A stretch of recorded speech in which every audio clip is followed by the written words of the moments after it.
네, 국어 의문론 9주 3차시 영상 강의를 시작하도록 하겠습니다.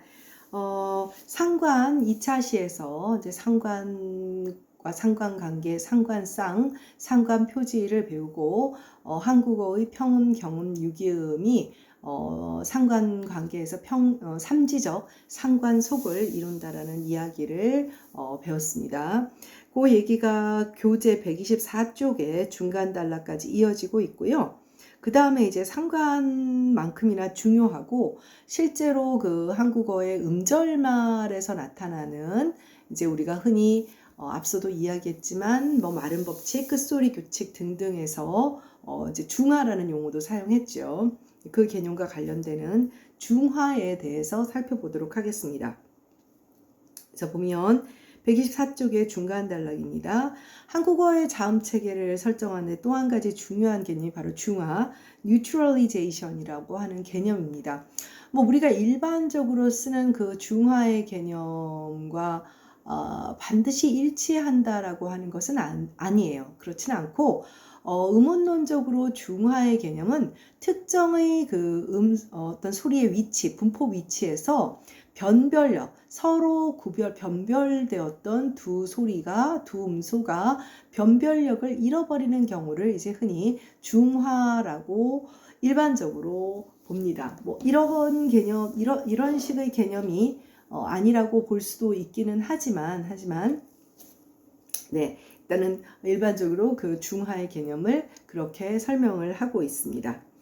네, 124쪽 그래서 자음음소의 변이음들을 살피면서 종성 위치에 변임이 없는 음소들을 우리가 확인할 수 있었죠. 혹 기억이 납니까? 예를 들면 우리가 삼지적 상관 속에 해당하는 평음, 경음, 유기음 가운데 유기음과 경음은 변이음이 없었죠. 네, 그래서 이들 변이음이 없는 그런 소리들 이외에도 예를 들면 뭐 마찰음이라든지 파찰음도 역시 마찬가지입니다. 그래서 이들은 우리가 분명히 뭐라고 얘기했죠? 기역이나 키역이나 유기음의 키역이나 쌍기역은 평음 기역으로 중화가 되고 또 디귿은 물론이고 티읕, 시옷, 쌍시옷, 지읒, 치읒 등은 디귿으로 중화가 된다. 이런 식으로 이제 학교 문법에서 공부를 했던 부분들입니다. 그래서 이들 음소가 종성의 위치에 오는 경우 파열음의 종성에서의 변이음인 양순 외파음, 양순 폐쇄음의 외파음, 또 치조 폐쇄음의 외파음이 아니라 불파의 양순 미안합니다. 교재에 나와 있으니까 불파의 양순 폐쇄음, 치조 폐쇄음, 그다음에 연국의 폐쇄음으로 이제 중화가 되는 것이죠. 그러니까 음성학적으로는 불파화 혹은 미파화가 되는 것이고 그것이 변별력을 그 해당 위치에서 잃어버리게 되기 때문에 우리가 중화라고 불렀던 것입니다. 그래서 교재에서도 학교 문법에서 끝소리 규칙이나 말음 법칙 등으로 기술된 음운 현상으로 음절 종성에 오는 경음이나 유기음 혹은 마찰음 그리고 파찰음 등이 이제 소위 말해서 평음으로 표면적으로 볼 때 평음으로 보이는 음성학적으로는 불파음으로 교체하는 그런 현상입니다. 그래서 조음음성학적으로는 불파화를 하는 것이고 음운론적으로는 평파열음화로 교체하는 것인데 이를 꽤 오랫동안 중화로 불러왔던 것입니다. 그래서 여러분들 여기서 좀 중요하게 기억을 해야 되는데 조음 음성학적으로는 불파화 혹은 미파화라고 해도 되고요.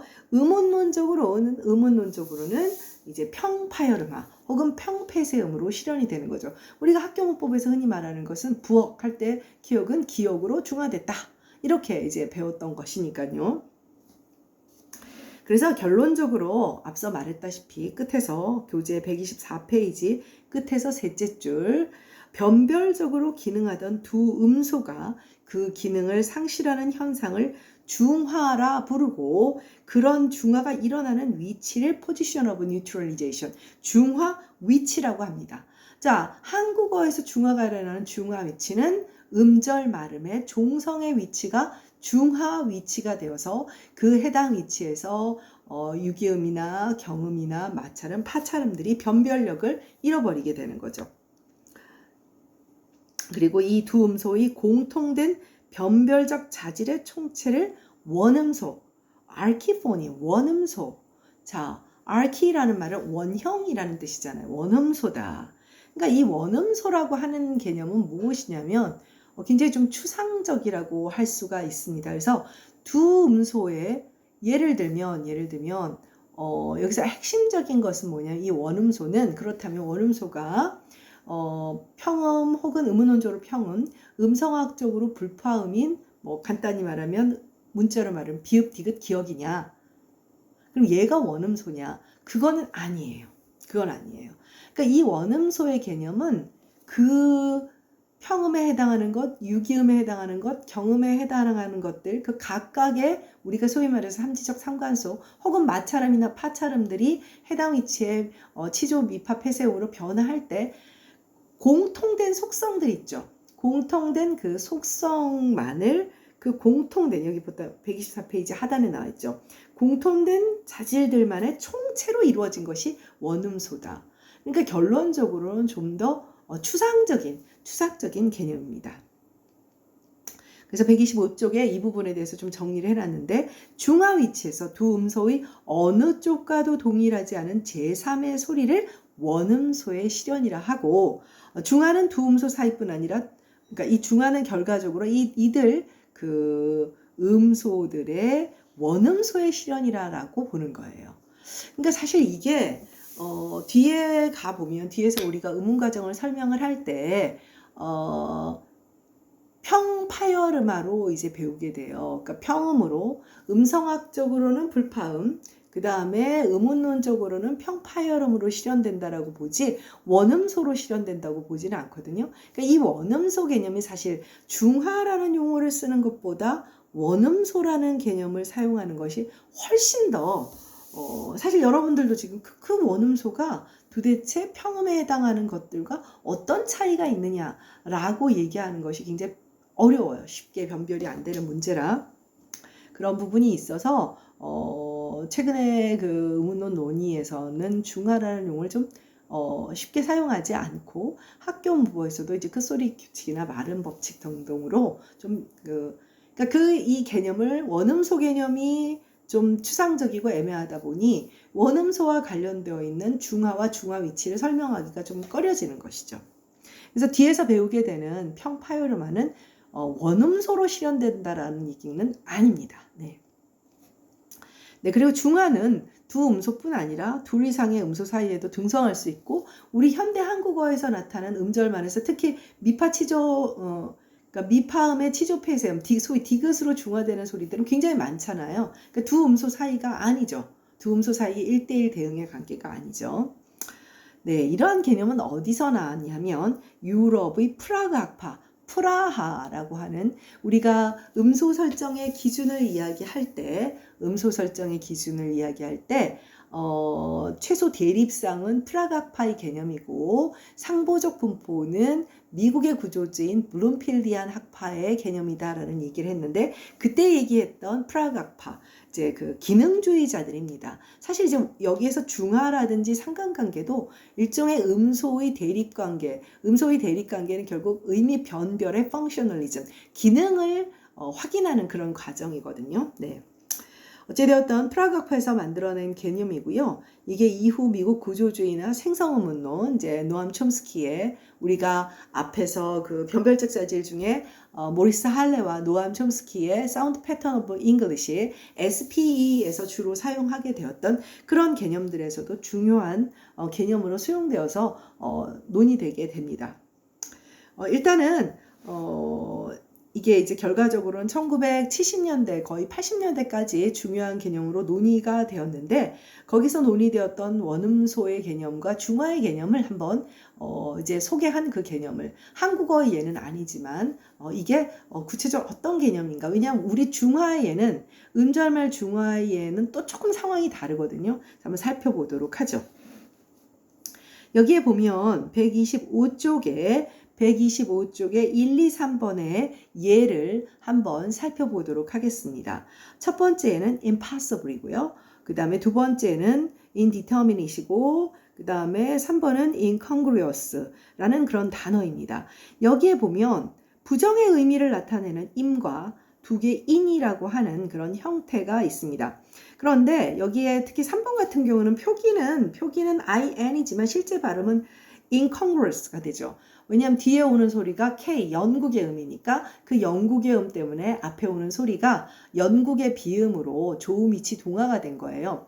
부정을 나타내는 IN이라는 형태는 이 외에도 지금 이제 원음소 개념에서는 좀 의미가 없는데 regular에 반대되는 말은 irregular죠. 이것도 사실은 원래 IN인데 뒤에 오는 R에 영향을 동화되어서 IR로 바뀌고 legal 할 때 illegal 할 때도 L에 동화되어서 IN이 IL로 바뀌는 거예요. 근데 여기서 이제 원음소 개념을 설명하기 위해선 요 세 가지 형태의 그 in에서 변화한 부정 접두사를 사용하게 됩니다. not이라는 의미를 가진 이들 세 개는 첫 번째는 impossible, 왜겠어요? in이었던 것이 뒤에 오는 양순 폐쇄음 때문에 im으로 바뀌었군요. indeterminate는 어차피 치조음이니까 in의 형태가 바뀌지 않았고 incongruous 같은 경우는 뒤에 오는 게 영국의 폐쇄음이니까 앞에의 발음이 영국의 음으로 발음이 돼서 이 세 개의 발음은 표기와는 별개로 물론 impossible 같은 경우 표기로도 변화가 됐지만 표기와는 별개로 발음이 각각 다릅니다. 그래서 프라그학파는 이러한 어떤 그 부정 접두사의 형태의 이 형태들이 등장하는 부분들을 중화와 원음소로 설명을 하려고 합니다. 그래서 이들 세 형태는 I 그리고 대문자 N이라고 하는 지금 125페이지의 교재를 함께 봐줘야 됩니다. 비롯된 것으로 이때의 그 대문자 N이 원음소라는 거죠. 이때의 대문자 N이. 그래서 이 원음소 N은, 대문자 N은 이 세 개의 양순비음, 치조비음, 영국의 비음의 공통자질로 이 위치에서 세 분절음은 변별적 기능을 하지 못했기 때문에, 그러니까 이 위치는 중화 위치가 되겠죠. 그리고 중화가 되어서 원음소가 등장한다라고 이야기를 하는 것입니다. 그래서 원음소 N의 자질 명세는 세 분절음이 공통자질인 플러스 컨소넌트 플러스 메이저로만 규정되어 뒤따르는 장의 음에 따라 동을 조음 위치의 비음으로 변화한다는 거예요. 그러니까 우리 현대국어의 음절말 중화랑은 살짝 이야기가 다르죠. 일단 중요한 것은 뭐냐면요. 여기서 그 캐피탈 N으로, 대문자 N으로 원음소 개념을 설정했다는 것은 이번에 indeterminate에서 보이는 in과 등가의 개념으로 보지 않은 한 단계 다른 추상적인 그런 개념으로 봤다라는 것을 확연히 알 수가 있죠. 근데 생성의문론에서는 우리가 이제 특히 그 현대 한국어에서 한국어 의문론, 국어 의문론에서 변별적 자질 체계는 SP, 그러니까 생성의문론의 모리스 할레와 노암 촘스키의 생성의문론의 그런 체계를 받아들이게 되는데 생성의문론에서는 이 중화와 원음소 개념을 수용을 하지 않았어요. 가장 큰 이유는 뭐냐면 변별적 자질에 대한 인식의 차이입니다. 이 생성의문론, 그러니까 SP를 대표되는 모리스 할레와 노암 촘스키의 그런 어떤 생성의문론적인 입장은 모든 음소가 변별적 자질로 완전하게 명세되어야 한다라는 그런 가치관을 가지고 있어요. 근데 지금 이 원음소 개념은 아니죠. 공통자질로만, 일부 자질로만. 그러니까 이게 음소는 편의상 부분 명세를 하는 것이지 음소 자체를 규정하기 위해서는 full specification, 완전 명세를 했을 때 이제 그 완전 명세의 구현이 음소였던 거예요. 그러니까 우리가 간단하게 부분 명세를 하는 것은 어떤 그런 의문론적 기술의 편의적인 문제이고 음소는 그런 변별적 자질들의 총체적 구현이라고 보는 것이 생성의문론적인 입장인데 원음소는 일부의 공통자질만을 가지고 있다. 이제 상충이 되죠. 이론적으로 상충이 됩니다. 그래서 여기 125쪽의 마지막 줄을 보면 끝에 셋째 줄, 무엇보다 모든 분절음이 즉 음소가 변별적 자질로 완전히 명세되어야 한다는 생성의문론의 대전제에 모순이 되는 것이죠. 그래서 생성의문론에서는 받아들이지 않고 1, 2, 3의 애들과는 달리 inability 같이 모음이 뒤따르는 경우는 이 형태에서의 원래의 모습이 왜 IN으로 계속 고수되는지 이것도 또 설명하기가 좀 어려운 면이 있어요. 동화가 될 환경이 아니잖아요. 그러니까 나머지 뭐 impossible 이런 건 동화와 관련돼서 설명을 하면 되는데 모음합에서는 그런 동일한 설명으로 해결이 안 되는 거예요. 네, 그래서 이거를 원음소 개념으로 보는 것은 의미가 없고, 그럼 생성음운동은 어떻게 보느냐? 우리가 뭐 아까 앞쪽에서 중간고사 이전에서 underlying form 기저형에 대해서 간단하게 설명을 했고, 아직 기저형을 안 배웠긴 했지만 이제 기저형과 표면형의 개념을 두고 IN의 형태를 기저형으로 설정하고 변별적 자질을 이용한 음운 규칙들을 통해서 뭐 동화 규칙이나 이런 것들을 통해서, 그러면 inability 같은 경우는 아무런 규칙을 거치지 않고 그냥 표면형으로 도출된다고 보는 것이죠. 네. 이렇게 설명을 하고자 했습니다. 한국어의 이제 음절말 중화의 경우를 한번 살펴보면 과연 이게 앞에서 말한 중화에 해당할 수 있는 것인지 의구심이 좀 생기기는 하죠. 그래서 우리가 아주 대표적으로 음절말 중화라고 했던 뭐 시죠. 발음은 동일합니다. 음절말 중화가 일어났으니까. 음소 표시로는 다르지만 음절말에서 음성적으로는 모두 미파의, 불파의 치조 폐쇄음으로 실현되는 형태들이죠. 이들 형태소는 모음이 뒤따르는 경우에는 음절말음, 즉 종성의 음가가 드러나지만 자음이 뒤따르거나 어말, 즉 휴지 앞에서는 모든 종성들이 중화되어서 그러니까 평파열음, 디귿으로 이제 바뀌게 되죠. 음성적으로는 불파음에 기인하는 이러한 한국어의 특성이 과연 중화냐 여러 가지 의문이 생겼고, 다음 달락에 보면 배주채 선생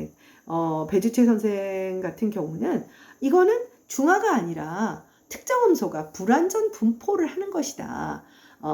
예를 들면 우리가 삼지적 상관성을 보였던 이제 영국의 폐쇄음과 치조 폐쇄음과 양순 폐쇄음은 변이음의 실현에서도 음절말의 실현을 반드시 보였죠. 그런데 해당하는 그 이제 양순음과 치조음과 영국의 음의 경우 유기음이나 경음은 음절말에서는 변이음을 등장시키지 않았고, 마찰음과 파찰음도 마찬가지예요. 그러면 음절말에서 이제 그 변이음을 실현시키지 않는 이들은 완전한 분포가 아닌 불완전한 분포. 완전한 분포는 나머지 양순 파열음이나 영국의 파열음이나 치조 파열음처럼 어두위치나 어중위치나 어마리체 모두 나타나야 되는데 평음, 경음 혹은 경음이나 유기음, 마찰음이나 파찰음들은 음절말에서 실현되지 않는 불완전 분포를 보이는 것이다. 중화가 아니라 분포상의 불완전성을 갖고 있는 음소들이다. 이렇게 보는 것이 더 타당한 것 같다라는 주장을 하게 됩니다. 네, 그래서 이제 여기 그 배주채 선생의 견해를 보면, 네, 선생님 잠깐만 음료수를 마시겠습니다.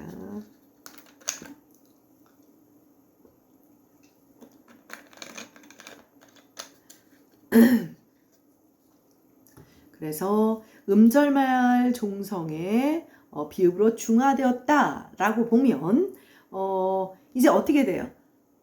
중화되었다라고 보면 사실 중화의 개념으로 보면 뭘로 중화됐어요? 평파열음. 그리고 음성학적으로 보면 미파음으로 중화된 거죠. 그럼 얘가 공통변이음이라는 뜻이에요. 근데 지금 우리가 앞서서 배웠던 논의에서는 공통변이음으로 설명하고 있지 않죠. 그러니까 사실 중화의 개념으로 수용하고 있지 않은 거예요.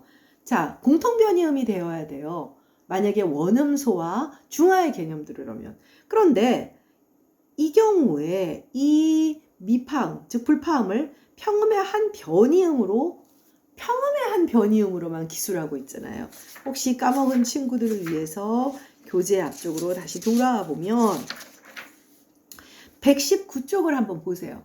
119쪽에 보면 지금 비읍의 변이음, 디귿의 변이음, 기역의 변이음, 기역의 변이음까지 불파음들은 모두 종성에만 등장을 하고 있어요. 얘네들은 나오고 있죠. 나머지 지읒이나 시읒이나 다음 페이지에 보면 종성이 없어요. 그런데 만약에 지금 현재 국어 의문론의 기술은 이런 입장이에요. 그런데 중하와 원음소의 개념대로라면 지읒의 변이음에도 종성에는 뭐가 나와야 돼요? 치조 미파 폐사음이 나와야 되고, 그 다음에 120페이지에 오면 마찰음의 경우에도 종성에서는 치조 미파 폐사음이 와야 되고, 그 다음 121쪽에 히읗도 마찬가지죠. 이렇게 돼야 되는 거예요. 지금의 우리가 일반적으로 선택하고 있는 국어 의문론의 기술과는 일치하지 않죠.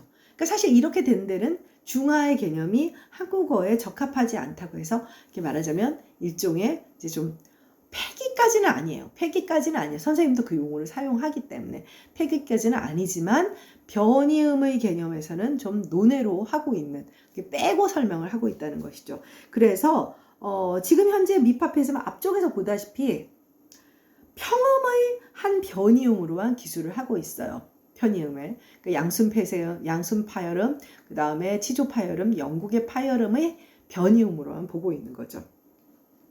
그래서 국어학의 일반적인 입장과 모순되고, 또 변이음의 기술에서 비음만의 변이음으로 설정을 하였기 때문에 지금 양순폐세음만 예를 들어 설명하고 있어서, 이렇게 보면 중성에서 중화된다고 하면 안 되는 거예요. 안 되는 거예요.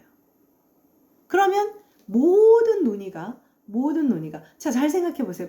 유기음과 경음은 애시당초 변이음이 없다라고 얘기를 해버렸잖아요. 변이음이 없다라고 얘기를 해버렸기 때문에 지금에 와서 우리가 원음소와 중화의 개념을 수용한다 그러면 기술 체계를 다 다시 바꿔야 하는 문제가 있는 것이죠.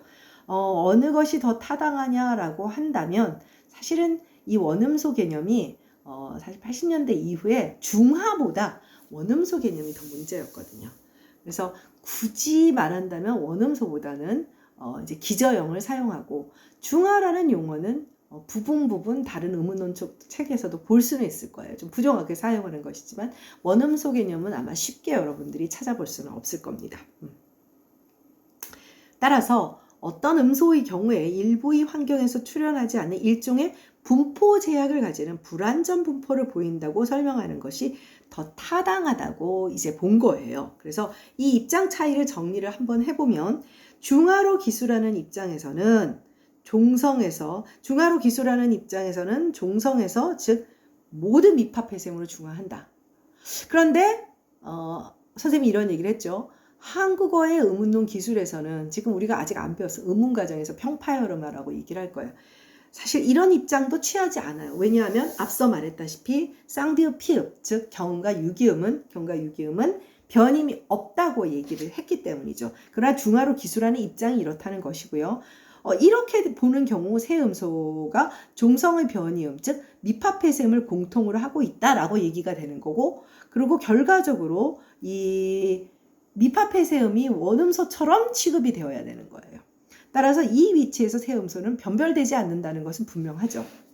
자, 불완전 분포로 기술하는 입장은 뭐냐 하면, 이 미파폐셈이라는 변이음은 평음의 음소의 변이음일 뿐이다. 이것은 현대 한국어에서 일반적인 의문론 기술의 입장이기는 하죠. 그런데 이런 입장으로 봤을 때 이 경음과 유기음은 음절의 종성이치에 나타나지 않는 불완전 분포를 보이는 음소다라는 거죠.